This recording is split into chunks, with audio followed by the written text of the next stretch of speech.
Imagine standing by the sea, your words echoing across the waves, and suddenly, hundreds of fish rise from the water, their heads lifted as if listening in silence.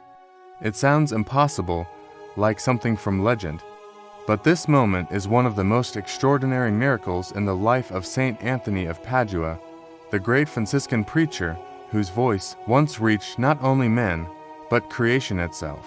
Saint Anthony, born Fernando de Bolhus in Lisbon in 1195, was a man of profound intelligence and humility. He joined the Franciscans after being inspired by the martyrdom of 5 friars in Morocco. Though he longed to die for the faith, God had another mission for him. He became one of the greatest preachers in church history, known not only for his words, but for the power that accompanied them. During his lifetime, Anthony preached across Italy and France, facing crowds of thousands. But one of his most famous miracles took place in the city of Rimini, a place where hearts had grown cold to the gospel. The region was dominated by heretics who mocked the faith and refused to listen to his sermons. They denied the real presence of Christ in the Eucharist and openly ridiculed the church.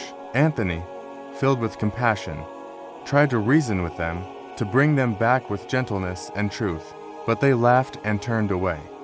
According to the old Franciscan stories, Anthony looked at the crowd and said, "Since you will not listen to the word of God, I will go and preach to those who will." And then, in an act that seemed almost foolish to the eyes of men, he walked toward the sea. There, on the shore, he lifted his voice to the waves and began to preach. "Listen, O you fish of the sea," since men refused to hear the word of their Creator. The onlookers followed, mocking him, curious to see what he would do. But what happened next left them speechless. The waters began to stir.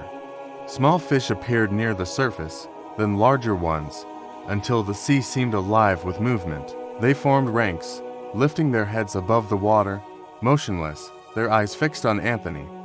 Witnesses said they stayed that way, as if in reverence, while he spoke to them about the greatness of God, the duty of creatures to praise their Maker, and the harmony of all creation that reflects divine order.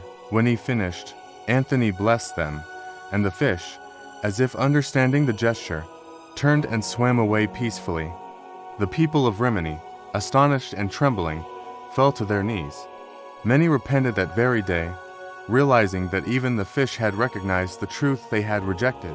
This miracle became one of the most beloved stories in the Franciscan tradition, not because it was spectacular, but because it revealed a deep mystery, that creation itself responds to holiness. In the Gospel, Jesus speaks of the stones crying out if his followers were silent. In Anthony's case, it was the fish. But what was God teaching through this? Perhaps that truth does not depend on human approval.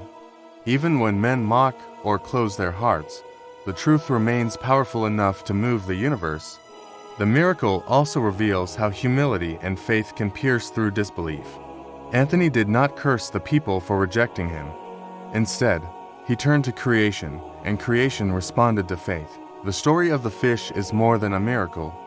It is a lesson about obedience, silence, and openness. The fish listened because they were not proud. They did not argue or resist. They simply received the word. In that sense, they became symbols of the soul that listens to God without pride, the heart that accepts truth in simplicity. This miracle also marked a turning point in Rimini.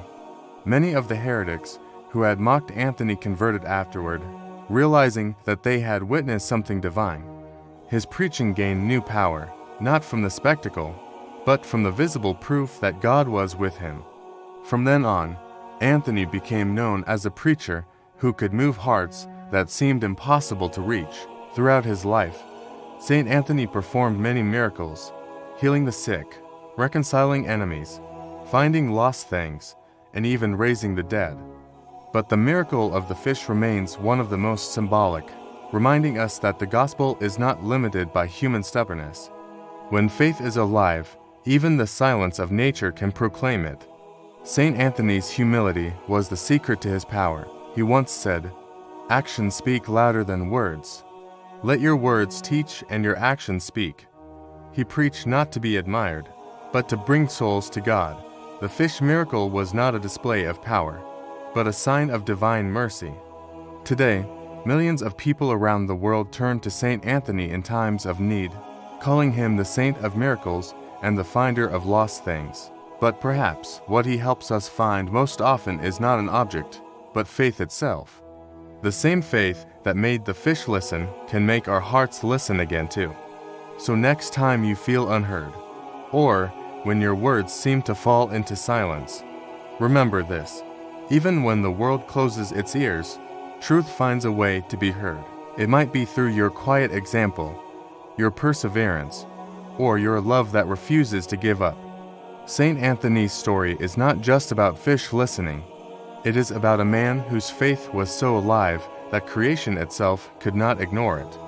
If this story inspired you, share it with someone who needs a reminder that faith still moves the world. And if you want to hear more about the miracles and mysteries in the lives of the saints, subscribe to the channel and join us on this journey of discovering how heaven still speaks to earth.